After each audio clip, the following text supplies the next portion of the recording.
I feel like Casey's got the perfect name. He's got the perfect name for this one. And it's not Casey. But I will say one more for the bad guy. I feel like that sums up what this one's gonna be perfectly. I feel like. Welcome in to the Instant Classic Wrestling Podcast, the only podcast that is always, I mean always, he means always, they mean always, you mean always, she means always, an instant classic. Danny Dunn! Hi, Jake. We will see you on the flippity dippity. Oh yeah.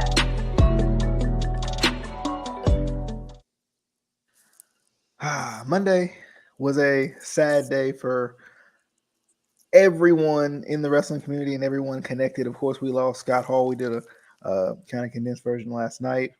Casey and I sat down. We talked a little bit, gave a little bit of our memories. But of course, Adam put out a very good, kind of synopsis of what his thoughts on Razor Ramon, Scott Hall's career.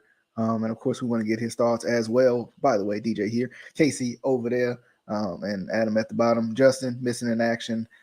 Maybe he'll be here, maybe not. He's waiting on his time zone, probably. Waiting on the next hour. But sorry, guys, I'm still on that daylight savings time. So, real quick, I'm gonna be quick about it because I want to hear, especially Adam's thoughts. Casey again too, but I want to hear you guys kind of bounce off of each other a little bit, with y'all's combined memories over there. Well, I am fat, so it's very, very easy for Casey to bounce off me. So, for me, like I said, yesterday, I felt like it was shocking, but at the same time, this one kind of was like, it was one of those that just lingered on and it lingered on, and it felt like I don't know. It almost felt like when it did finally come out that he had passed. It was like, whoa, like you were still like completely shocked, even though it kind of lingered on for those couple of days before. But I definitely think he hit the wrestling business in a big way, not only in the ring, outside of the ring, being a mentor. I mean, even to this day, what I've seen has been completely positive about Scott Hall and what he's been to the wrestling business, the amount of people he's inspired. And then, like I said before, he was kind of that original bad guy that everybody was like, this dude's kind of cool. I'm not gonna lie to you, like everybody was like, I kind of like this guy, right? For better or worse, he started that whole cool bad guy persona, right? He started that whole like, okay, maybe I kind of want to be a bad guy. They put the toothpick in. Let me put the little curl down my. Let me put slick the hair back real quick. He kind of put that like cool bad guy rep on the map, especially not only with his character originally with Razor Ramon, but then when he went to NWO and he took that character and kind of turned it up even more with the they did the spray painting and all of that. And I mentioned a lot about believability too. He gave this ridiculous era of believability. He gave this ridiculous feel of like how believable it was from the NWO to Razor Ramon and him being somehow Hispanic. The believability of it was, bar none, which I think, I talked about this before, I talked to Casey yesterday. I feel like and I think Adam would agree too. It's just one of those things that's kind of missing that I think we miss from wrestling now too. But that ability to keep the secret, put somebody over, the match with 1 through 2 3 Kid that he had that put 1 2 3 Kid on the map. I mean, for a guy who was already established, that's pretty big. But I want to jump to Adam first, or unless Casey got something to say. I just wanted to add on to that real quick. I think that is a mix of, one, the internet was still kind of in its infancy at the time. So you didn't have all these, websites leaking everything. On top of that, guys back then, like, even though kayfabe was still dead by that point, arguably, they still kept things secret, right? They weren't going to, these, reporters and saying, "Oh, this is going to happen. This is going to happen," because they wanted they wanted to keep things secret. They wanted to surprise the fans. They wanted the fans to tune into their show that they were on, especially during the Monday Night Wars. They weren't going to give something away on their own show and risk losing viewers because it's not like it is now where like, oh, if we're down a couple viewers this week, it's not really that big of a deal. It was a huge deal during the Monday Night Wars. I mean, and you see what happened. One of those companies went out of business forever. So and just in general, I feel like back in like the 90s and the 80s and even earlier than that, I don't want to say that wrestlers don't respect the business as much as anymore, but if there was a secret, it was going to be kept. It wasn't as easy to find out all the dirt, from like the dirt sheets and stuff like that back in like the 90s and 80s and stuff like that. So yeah, I think so too. Adam, you wanna hop in and kind of give what's been going through your mind the last couple of days, and especially when you heard the news. Well, this is what sucked. For anybody out there that's never gone through it, it is much worse when someone that is close to you. Now, obviously, no, I'm not close to Scott Hall. I'm just trying to give a frame of reference. When someone or even acquainted with, but had an affinity for, and they go like that, it hurts way more. This one hurt. This one hurt a lot. I mean, especially for what we all know of Scott's troubles. Yeah, I think it's been pretty well documented from the kind of the ESPN E60 short. There was like a 20-minute, half hour, but basically like a 20-minute documentary. They knew like at the time of what was going on with him, and they did not think he was going to survive much longer.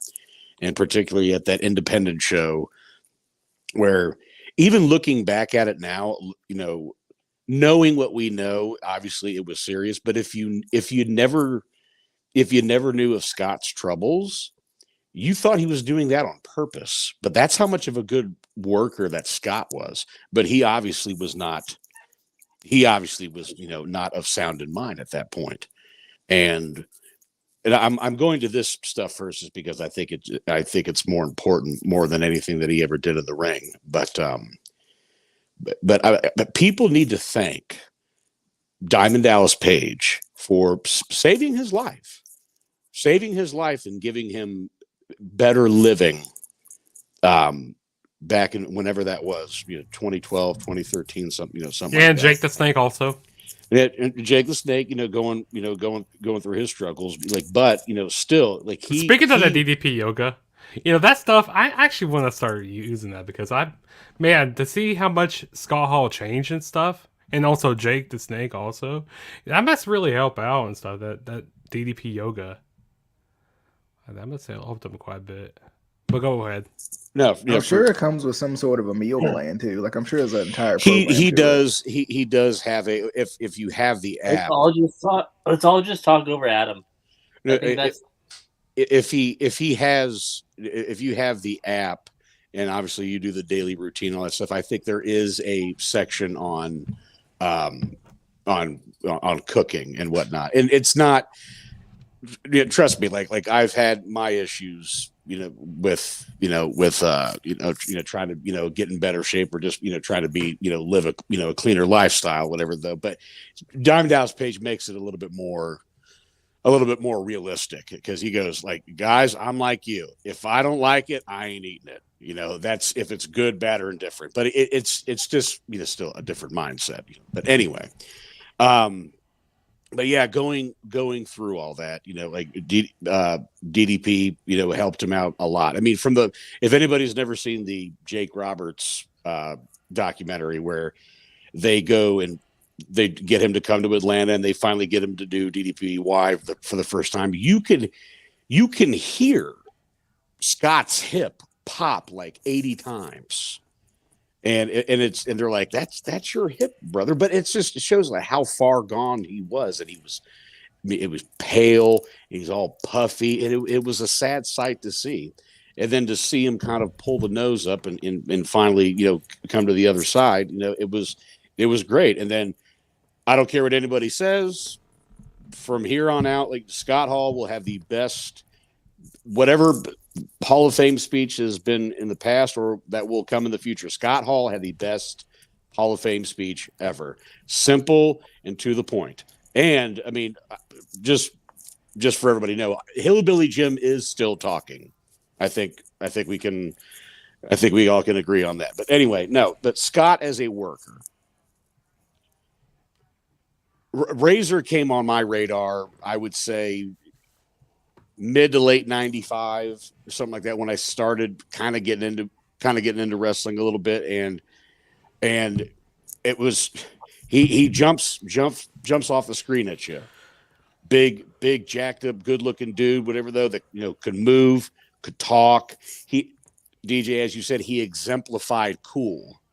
And Scott's style, or Razor's style, everything meant something, even from his entrance. Like he's not all fiery up, he's not high fiving and slapping hands. He's walking out there like he's 10 foot tall and bulletproof. Again, and in a way he was. Tremendous heel.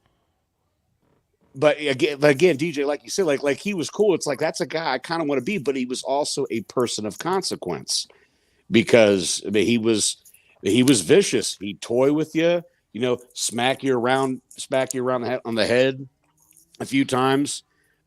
Believable, finish, like the Razor's Edge is iconic, and he was super safe with it.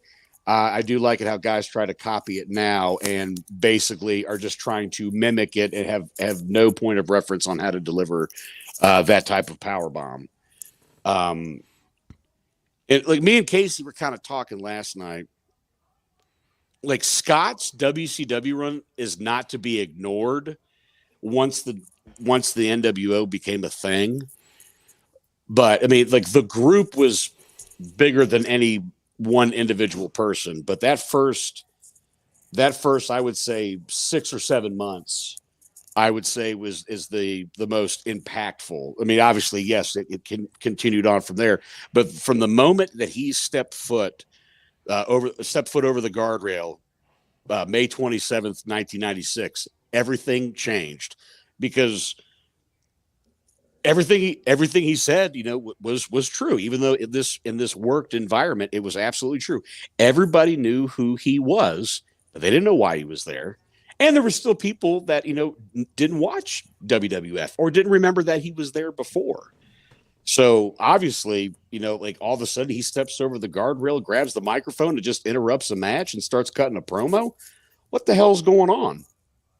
But the obviously the shit picked up, especially when Nash came in. But that was the genius of that storyline. Was you thought that WWF was invading WCW.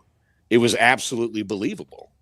And Scott had told a story before of that, especially once they started getting settled in and talking with the guys and whatnot. They got to convince everybody that they were still getting paid by Vince.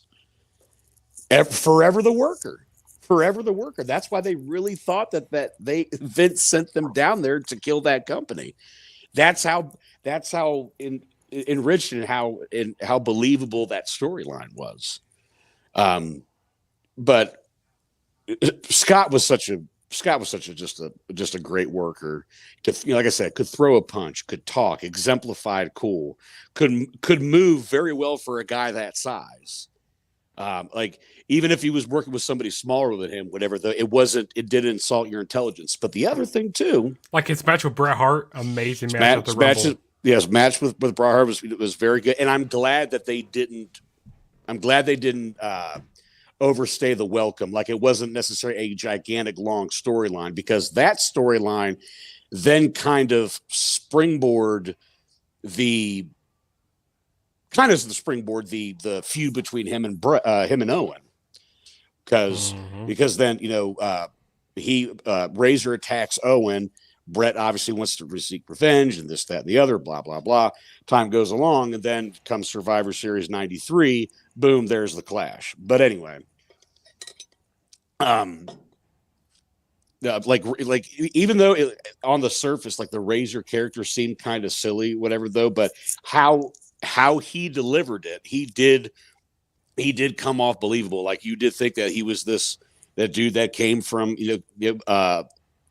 from Cuba and wanted to wreak havoc, and obviously was very Scarface like, and he did everything 100%. He didn't half-ass anything. He made guys, again, making 1, 2, 3 kid. He saw something in Jeff Hardy.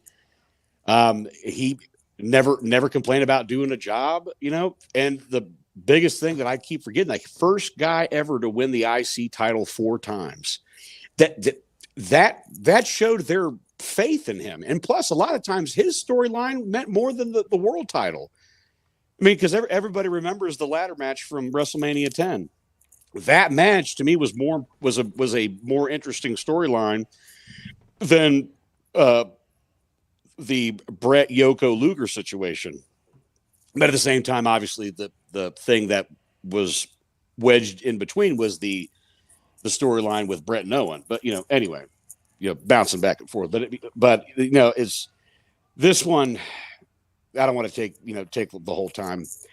Scott, this one hurt a lot. This one hurt a lot, and the business was, as I put in that post, the business is better to have him in it, because he was so smart and so giving to young guys to give them tips, and whatnot. And I didn't understand why they didn't put him in the performance center this whole time, even when he finally again pulled the nose up and started getting clean.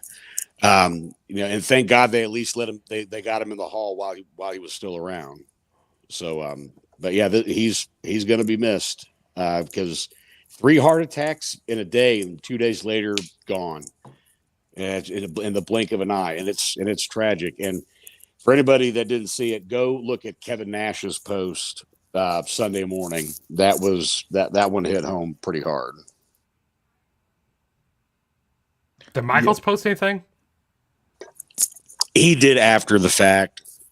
I'm not downplaying it. It was just like, I'm sure he didn't want to make a gazillion posts, because much like Waltman, I think they were kind of keeping things under wraps. And once Kevin kind of, I don't want to say broke the story, but kind of threw it out there of what was going on, then I think HBK and Waltman both kind of made their last rites and kind of gave their last little heartfelt message. And then same thing with Triple H. Didn't really hear from him till after he had passed. Justin, you want to say your piece here?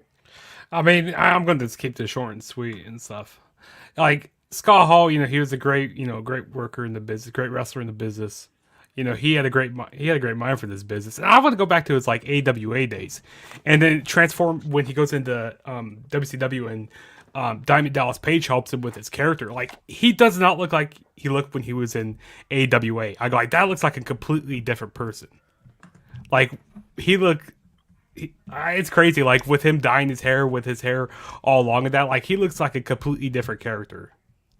And his character, like when he went to WWE and he had that whole Scarface type of character, I go I wasn't around to watch his, I wish I was around to watch his time in WWF. I wish I was, because man, there were so many great.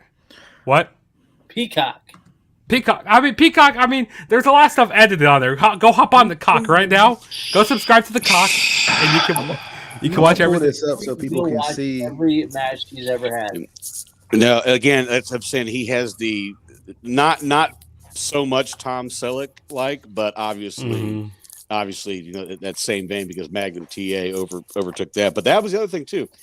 The guy left to him for like obviously we know whatever though, but that's Kurt Hennig, Mr. Perfect. Probably aside from the Click was one of his best friends and who he learned from the most. Like he doesn't have that knowledge that he had if he didn't, you know, rub elbows with him, Larry Zbyszko, and Dusty. And he was so good friends with so many guys in the business. I mean, you see everybody, you know, raging, you know, doing their condolences on Twitter and stuff. Marty you know, Jannetty. Yeah. Marty Jannetty.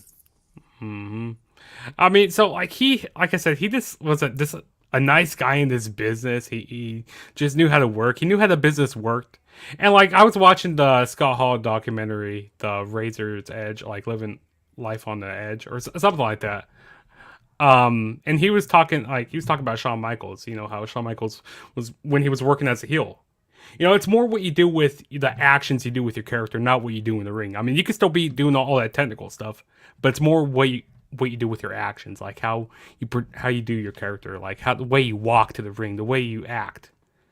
I mean, I know I wasn't the only one who would walk through a room with a curtain and do the whole razor thing when you come through the sidewalk. That was good. Sidewalk. And I mean, goddamn, like during my youth bowling leagues, you know, if I would throw a string of strikes, whatever, though, you damn right, I would do his stomp and pointing at him and put the arms out to the side. And then during the NWO days, everybody in my grade school, even into high school, we would do the hands to the side, over the head point.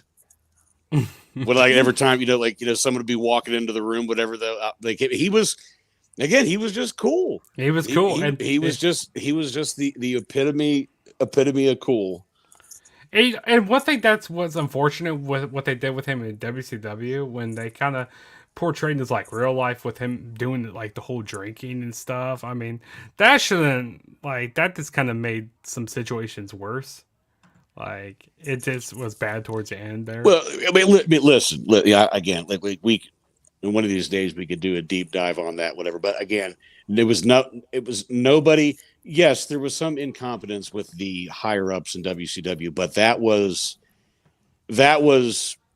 a television company trying to run a wrestling program that they did not want. So they were hamstrung. And unfortunately, that's not the only time we've seen something like that. Yep.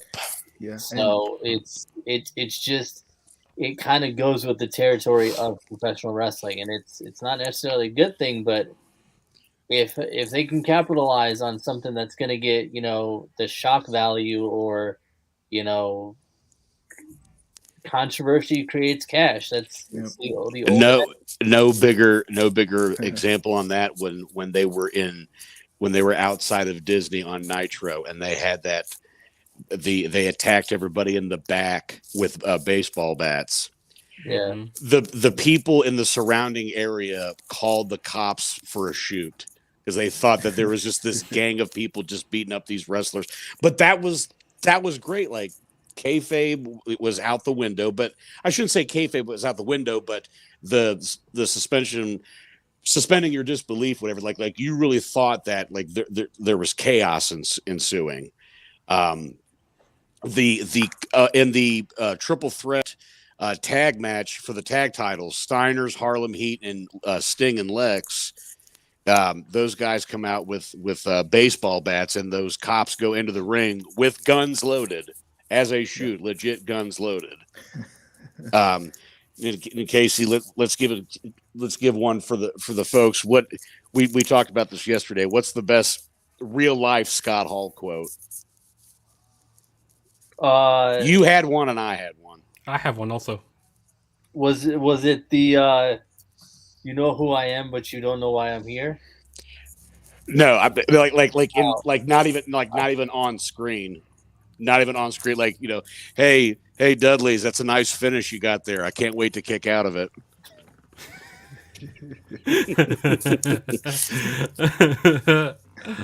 uh, There was one that you had that was good. I cannot for the life of me I cannot remember what it was.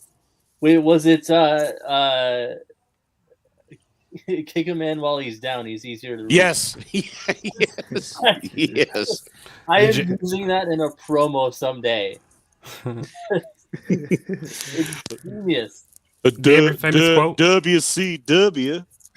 But Where is Billionaire Ted? Where is the Nacho Man? But also, you know, going back to, I think DJ was talking about it. The things that you do between moves. Yep. And, you know, I've heard so many people in locker rooms talk about this and say this to younger wrestlers and things like that. If you don't understand what they mean, watch Scott Hall. Watch the things that he does between the moves. Because honestly, if you watch a Scott Hall match, he doesn't do much. He really does not do. Because he doesn't have to. Yeah, exactly. Because he does not have to. He is the classic example of keep it simple, stupid. Less is more. Hey, I was specifically referring to you. oh well, I'm about to go to Taco Bell and get me a Baja Ha Blast.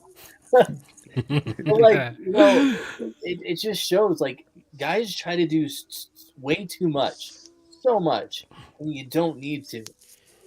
No, an example of that when he would do the SOS throw, guy would go for a crossbody, he'd catch him, go to the hard cam, give that long stare, whatever, and toss him over and let that absorb. Or when he would do the career ender, the reverse superplex or the reverse belly to back suplex.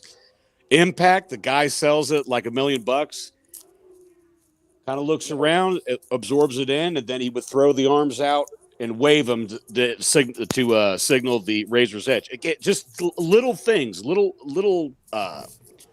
ticks that made you absorb what he was doing. And this is just me too. Underrated choke slam, by the way.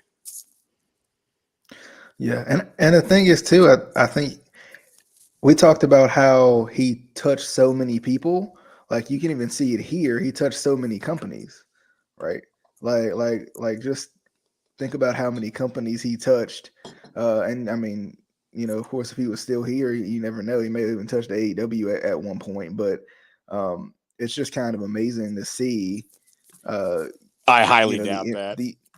Yeah, true, but seriously, I mean, you know, not even him being a hater. I like nobody listened to what Jim Ross said, and I don't think he would get any type of absorption from these guys. I mean, they would mark out, they would treat him respectfully, but like if he would actually try to invoke any type of wisdom, it'd be in one year out the other. Right. Mhm. Well, and kind of a little sidebar to that, I always wonder, and I don't know if you guys think about this too, I always wonder where these guys would be if they were still here. Like an Eddie, like an Owen, you know. I always wonder where would these guys be if they didn't unfortunately pass at the young ages that they did.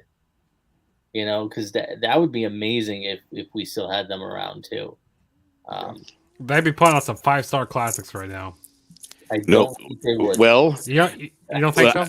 I can depends tell you on this. it depends on who they were employed by. Yeah, true.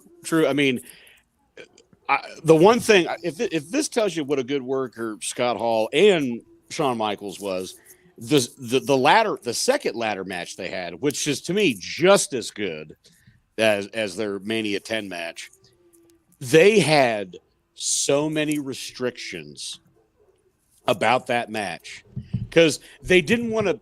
Obviously, you want to either make it as good, if not better, than the one before. But at the time, the company was kind of going in a different direction policy-wise, and they couldn't use the ladder as a weapon. It's like, that's the gimmick. That's Guys, the gimmick. You're They'll not be allowed fine. to use the weapon as Wait, a weapon. what? But the how they laid that match out, it still was believable. It made sense, whatever though. But it's like, that's the crux of the match. It's like you have the ladder, use it. Now, the other thing too, like the Mania 10 match, there was one ladder, not 17 of them, not one that reaches the damn roof, one ladder, and that was it.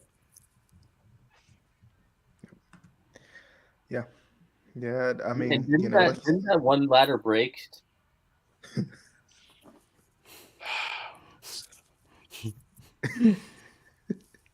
Wait, trivia, and this is like, well, really, Casey. I think Casey knows because I told him the story. How did Scott Hall, Razor Ramon, win the IC title the first time? it was obviously a roll up. I mean, the only way to win.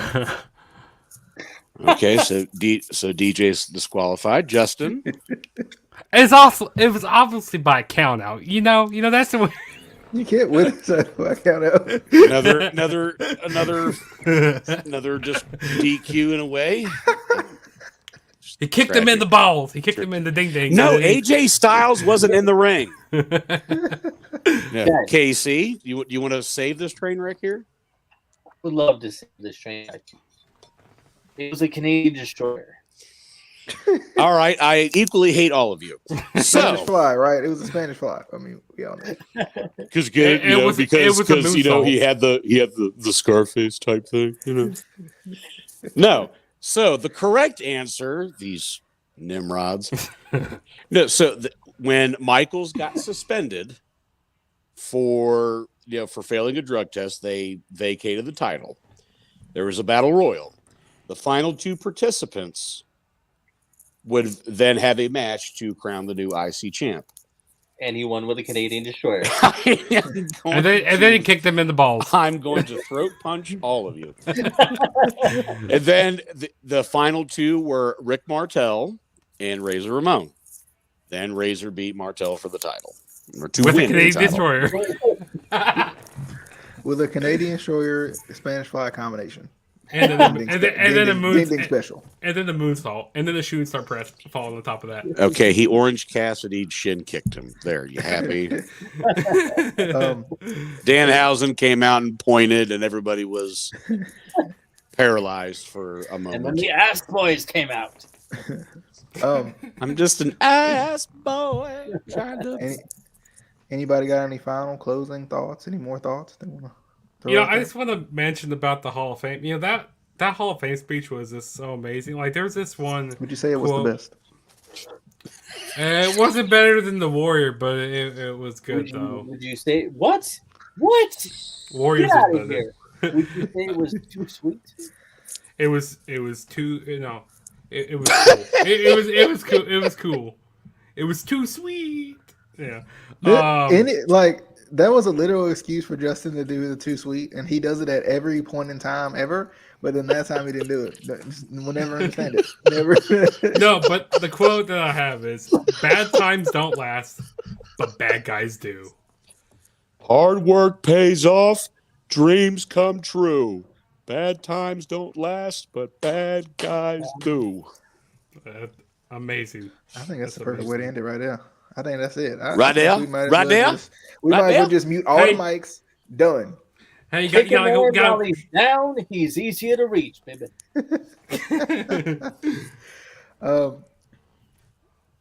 Always, be sure to leave your not always because this is a rare occasion, but still leave your Razor Ramon memories and the Scott Hall memories in the comments. If you met him, if you were influenced by him, if he inspired you to be a wrestling fan or whatever your thoughts are, just leave them below. Wait, real quick. Yeah. I gotta tell this quick story because this is in close proximity. So, sold out 1998 is at the Dayton Hare Arena, which is now has since then been torn down. there is a popular bar kind of over in my neck of the woods, and obviously, you know, the boys be in town, they're going to go out and party. A bunch of the guys were there. Now, just imagine this crew. It is Scott Hall. It is Ted DiBiase.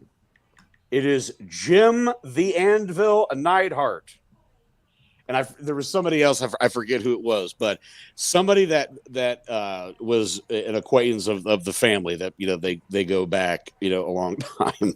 Scott accidentally bumped into this dude we know, his wife, spilled her beer, and he was very apologetic, was offering to buy her a drink.